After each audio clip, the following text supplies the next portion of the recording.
Elevation. हाय ले रीसर ना elevation ले। हाय, मैंने जो कहा उसके बारे में सोचा। Good morning. তুমি কি ভাবলে সেটা জানতে এসেছি। হাই, সেদিন আমি যা বলেছিলাম তার কতদূর কি করলে? I love you. কিছু কিছু সিনেমা রয়েছে যেগুলোর গল্প দর্শকদের ভেতর থেকে এতটা নাড়িয়ে দিয়েছিল যে তার রেশ আজ পর্যন্ত রয়ে গেছে। একটা সিনেমা দেখি দর্শকদের মন ভরেনি, তাই তারা নতুন করে যার যার ইন্ডাস্ট্রির নিজেদের নায়কদের মাধ্যমে আবারও সেই একই সিনেমাকে উপভোগ করেছে। দর্শক চাহিদায় দেখা গেছে একই গল্পের সিনেমাকে প্রথমে তেলেগু ইন্ডাস্ট্রি বানালেও তারপরে তামিল ইন্ডাস্ট্রি সেটাকে রিমেক করে ফেলেছে। তাদের দেখা দেখি কান্নাডা ইন্ডাস্ট্রিও থেমে থাকেনি, তারা বানিয়েছে তাদের সিনেমা। কিন্তু বলিউড সেই সিনেমাটাকে সবচেয়ে বড় করে বানিয়েছে। পাশাপাশি সে একই সিনেমাকে কলকাতায় বানালেও বাংলাদেশ কিন্তু থেমে থাকেনি। বাংলাদেশের ডিরেক্টরও সেই সিনেমাটাকে একেবারে নিজেদের মতো করে আমাদের দর্শকের সামনে এনেছে। তবে অবাক হবেন, প্রত্যেক দেশ কিংবা রিজিয়নের দর্শকরাই কিন্তু সেই সিনেমাটাকেই প্রচুর পরিমাণে ভালোবাসা দিয়েছে। তো ভাই লোক, আজকে আমি আপনাদের সাথে আলোচনা করব এমন কিছু সিনেমা নিয়ে যেগুলোকে একবার নয়, দুইবার নয়, তিনবার নয়, 10 বার পর্যন্ত রিমেক করা হয়েছে। আর একই গল্পে 10 জন নায়ক 10 রকম ভাবে সেটাকে তাদের নিজস্ব দর্শকের কাছে পৌঁছে দিয়েছিল। কিন্তু এতবার রিমেক হওয়ার পরেও দর্শকদের সব সময় তাদের নায়কের মাধ্যমে সেই সিনেমাগুলো দেখতে নতুনের মতোই লেগেছিল। ভিডিও শেষে অবশ্যই জানাবেন কোন নায়কের কোন সিনেমাটি আপনার কাছে সবচেয়ে সেরা বলে মনে হয়েছে। পাশাপাশি কোন গল্পে কাকে মানায়নি বা সে ঠিকমতো মানিয়ে নিতে পারেনি বলে আপনার কাছে মনে হয়, অবশ্যই আমার কমেন্টে জানাবেন। 5 সিনেমা মিনিস্টার। এই সিনেমার গল্পটা মূলত শুরু হয় 1999 সনে তামিল ইন্ডাস্ট্রিতে। সিনেমার গল্পটা খুবই ইউনিক। একজন সাংবাদিক তার দেশের সিএম, মন্ত্রী বা মিনিস্টারের ইন্টারভিউ নিতে গিয়ে সেই মন্ত্রীর সকল অপকর্মের কথা দর্শকদের সামনে তুলে ধরে, যার ফলে সেই মন্ত্রী রেগে গিয়ে তাকে একদিনের জন্য মন্ত্রী হওয়ার প্রস্তাব দেয়। আর সেই সাংবাদিকও একদিনের জন্য সিএম হওয়ার সুযোগ পেয়ে বা মিনিস্টার হওয়ার সুযোগ পেয়ে পুরো সিস্টেমকে ঘুরিয়ে ফেলে। সকল দুর্নীতিবাজদের একদিনের মধ্যে শাস্তি দিয়ে যায়। एक दिन तुम मेरी कुर्सी पर बैठकर देखो। ठीक है सर। वही फाइल्स अगले 1 घंटे के अंदर मेरे सामने होनी चाहिए। সুপারহিট এই সিনেমাটিকে 2001 সালে বলিউডে আরো বড় পরিসরে বিগ বাজেটে অনিল কাপুরকে দিয়ে রিমেক করানো হয়। আর তার এই নায়ক সিনেমাটিও বক্স অফিসে জাস্ট কাঁপিয়ে দেয়। অনিল কাপুরও তার নিজস্ব স্টাইলে একটি টেরিফিক পারফরম্যান্স উপহার দিয়েছিল। গল্পের সাথে সেও ছিল একেবারেই মানানসই। बस एक दिन मेरी कुर्सी पर बैठकर देखो। ठीक है सर। अगले 1 घंटे में वो सारी फाइलें मुझे मेरे हाथ में चाहिए। এই সিনেমা থেকে আবার 2006 সালে কলকাতায় বানানো হয় আরেকটি ঐতিহাসিক সিনেমা এমএলএ ফাটাকেষ্ট। তারা সিনেমার গল্পে কিছুটা পরিবর্তন এনে নতুন করে রিমেক করে। আর এই সিনেমাটা এত পরিমাণ পপুলার হয়েছিল যে একই গল্পের আরো একটি সিনেমা বানিয়েছিল তারা, যে সিনেমার নাম ছিল মিনিস্টার ফাটাকেষ্ট। 7 দিনের জন্য চেয়ারটা ছেড়ে দিচ্ছি, বসে দেখা কি করতে পারিস? দেন আমাকে। যতগুলো ফাইল জমা আছে 1 ঘন্টার মধ্যে সেগুলো খুলতে হবে। কিন্তু আপনি জানলে অবাক হবেন, প্রায় 3 বছর আগে বাংলাদেশে মহানায়ক মান্নাকে দিয়ে মিনিস্টার নামে সিনেমাটি বানানো হয়েছিল, যেটার ডিরেক্টর ছিল আমাদের লিজেন্ডারি ডিরেক্টর কাজী হায়াৎ স্যার। আর তার ডিরেকশনে মান্নাও জাস্ট ফাটিয়ে দিয়েছিল। আর সিনেমাটিও দুর্দান্ত সুপার ডুপার ব্যবসা করেছিল বাংলাদেশে। আপনাকে যদি মন্ত্রী বানিয়ে দেই তাহলে পারবেন? ঠিক আছে, আগামী 24 ঘন্টার মধ্যে তালিকা আমার দপ্তরে দাখিল করতে হবে। Number 4 cinema warning.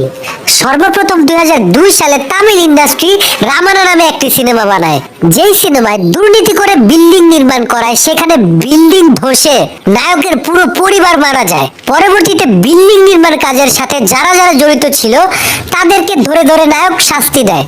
সিনেমাটিকে তামিলের পরে তেলুগুতে চিরঞ্জীবী স্যারকে দিয়ে রিমেক করানো হয়। And once again he is brilliantly done his job. পরবর্তীতে সেটাকে আবার কান্নাডা ইন্ডাস্ট্রিও তাদের মতো রিমেক করে।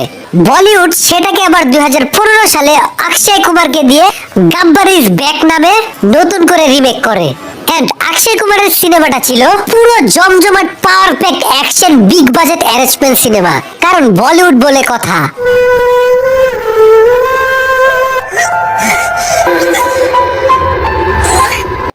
কিন্তু 2007-এ মিঠুন চক্রবর্তীকে দিয়ে গল্পে সামান্য পরিবর্তন এনে নতুন করে রিমেক করে কলকাতা, যে সিনেমার নাম ছিল টাইগার। আর এই সিনেমাটিও দর্শক মহলে বেশ সাড়া ফেলেছিল, because Mithun sir always deliver a great performance. সুবর্ণ, আওয়াজ করো না, আকাশ ঘুমোচ্ছে। মজার ব্যাপার হলো বাংলাদেশে এটাকে রিমেক না, আমি বলবো নকল করা হয়েছিল ওয়ার্নিং নামে 2015 সালে। গল্প কিন্তু একই, তারা কিছুটা পরিবর্তন করতে গিয়ে উল্টো হজবরল লাগিয়ে দিয়েছে। কথা বলতে না কেন? ওদের ডাকিস না, ওদের ঘুম ভেঙে যাবে। নাম্বার 3 সিনেমা মনের মাঝে তুমি। যারা যারা এই সিনেমাটি দেখেছেন তাদের মনের মাঝেই রয়ে গেছে সিনেমাটি, আর যারা সিনেমাটি এখনো দেখেন নাই তারা অন্তত পক্ষে একবার হলেও এই গানটা শুনেছেন। সিনেমাটির যাত্রা শুরু হয়েছিল 2001 সালে তেলেগু ইন্ডাস্ট্রিতে, যে সিনেমার নাম ছিল মানা সান্তা 90। সেখানে হার্ট টাচিং এই রোমান্টিক সিনেমাটি হয় বাম্পার সুপার হিট। রেনু, রেনু কাদু কাদু। পরবর্তীতে তামিল ইন্ডাস্ট্রিতে জিবার মতো নায়ককে দিয়ে এই সিনেমাটিকে রিমেক করানো হয়। তার সিনেমার নাম পড়া আমার পক্ষে সম্ভব নয়, and Jiva was best in this movie. এরপর ভারতের কান্নাডা ইন্ডাস্ট্রিও তারা এই সিনেমাটাকে নতুন করে তাদের মতো করে রিমেক করে। কিন্তু 2002 সালে বলিউডের তুষার কাপুরকে দিয়ে এই সিনেমাটাকে বেশ বড় সড় পরিসরে রিমেক করা হয়, যেই সিনেমার নাম ছিল জিনা সির্ফ মেরে লিয়ে। কিন্তু এই সিনেমাটিতে অনেক কিছু মিসিং ছিল, তাই তারা ঠিকমতো সফলও হতে পারেনি। अरे लेकिन तुम क्यों रोने लगी पूजा? पूजा नहीं, पिंकी। काश मैं तुम्हें बचपन में ही समझ जाती। তবে সিনেমাটিকে পুনরায় জান এনে দেয় আমাদের বাংলাদেশের রিয়াজ আহমেদ তার মনের মাঝে তুমি সিনেমা দিয়ে। 2003 সালে কলকাতা আর বাংলাদেশের যৌথ প্রযোজনায় অসাধারণভাবে রিমেক করেছিল সিনেমাটিকে। এই সিনেমাটি দেখলে আপনার কাছে মনে হবে একেবারে অরিজিনাল সিনেমার সাফল্যকেই ছুঁয়ে ফেলেছিল Riyaz Ahmed. It's a beautiful memory for us. Renu, Renu না, আমি আলো, আলো। নাম্বার 2 সিনেমা তোর কারণেই বেঁচে আছি। এটি শুধুমাত্র একটি সিনেমা নয়, বলতে পারেন একটি ট্র্যাজেডি। একেবারে ঘোরের মধ্যে থাকা একটি জেনারেশনের গল্প। 1999 সনে তামিল ইন্ডাস্ট্রির greatest of all time actor Vikram Sethu নামে একটি সিনেমা করে, যেখানে এক বখাটা টাইপের যুবক এক পূজারীর মেয়েকে পাগলের মতো ভালোবাসে, কিন্তু সে বুঝাতে পারে না যে সেই মেয়েকে সে কতটা ভালোবাসে। যখন সেই মেয়েটি তার ভালোবাসা বুঝতে পারে, ততক্ষণে সেই ছেলেটি একটি নির্মম ঘটনায় পাগল হয়ে যায়, যার কারণে এই হৃদয় বিদারক প্রেমের একটি করুণ পরিণতি ঘটে। সিনেমাটি দর্শকদের এতটা পাগল বানিয়ে দেয় যে সেটিকে প্রত্যেকটা রিজনের ইন্ডাস্ট্রি নিজেদের মতো রিমেক করতে শুরু করে। কান্নাডা ইন্ডাস্ট্রিতে কিচ্ছা সুদীপকে দিয়ে এই সিনেমাটি হুচ্ছা নামে করানো হয়, আর সেও নিজস্ব ধরন অনুযায়ী অসাধারণভাবে সিনেমাটিকে ফুটিয়ে তোলে। তার পারফরমেন্সও ছিল দেখার মতো।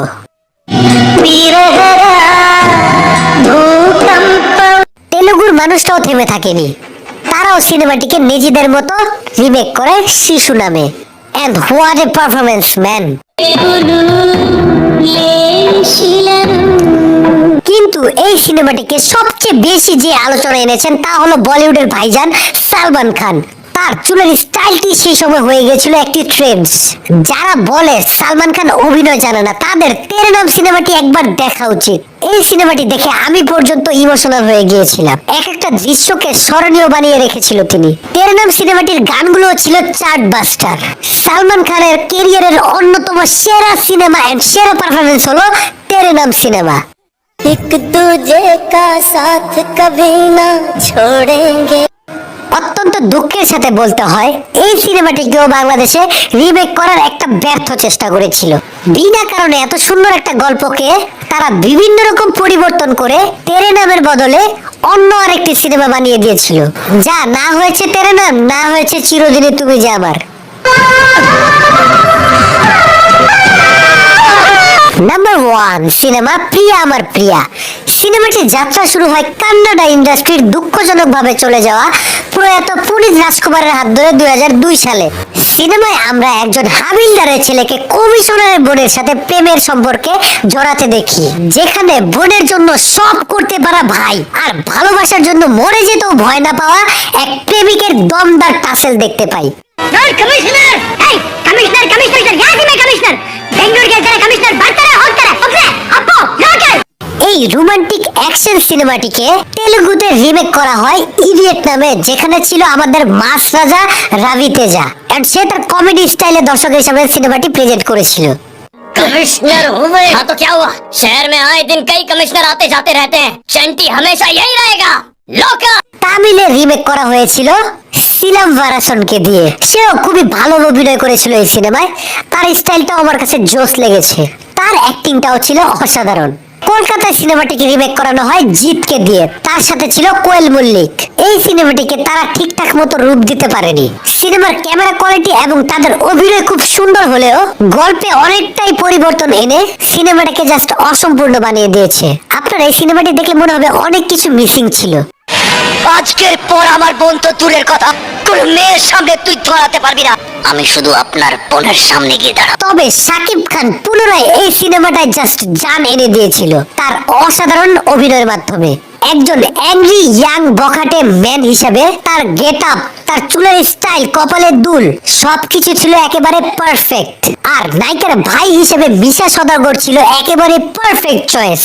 সিনেমাটি বাংলাদেশের দর্শকদের কাছে এতটাই ভালো লেগেছিল যে বাংলাদেশ ও শাকিব খানের ক্যারিয়ারের অন্যতম ব্যবসা সফল সিনেমা হয়ে উঠেছিল এটি। আমি কমিশনার, সিটিতে অনেক কমিশনার আসবে যাবে, কিন্তু হৃদয় এখানেই থাকবে। আমি এখানকার লোকাল। তো ভাই লোক, এই সিনেমাগুলোর মধ্যে কোন নায়ককে কোন সিনেমায় আপনার কাছে সবচেয়ে বেশি সেরা মনে হয়েছে, কিংবা কোন গল্পে কার অভিনয় ছিল সবচেয়ে সেরা? পাশাপাশি এর মধ্য থেকে কোন সিনেমাটি আপনার সবচেয়ে ফেভারিট সিনেমা, কিংবা কোন সিনেমাটার গল্প আপনার মনকে ভেতর থেকে নাড়িয়ে দিয়েছিল? অবশ্যই আপনার গুরুত্বপূর্ণ মতামত আমার কমেন্টে জানান। এন্ড আমার এই ভিডিওটি যদি আপনার কাছে এতটুকু ভালো লেগে থাকে অবশ্যই একটা লাইক দিবেন এন্ড আমার চ্যানেলটি সাবস্ক্রাইব করতে ভুলবেন না।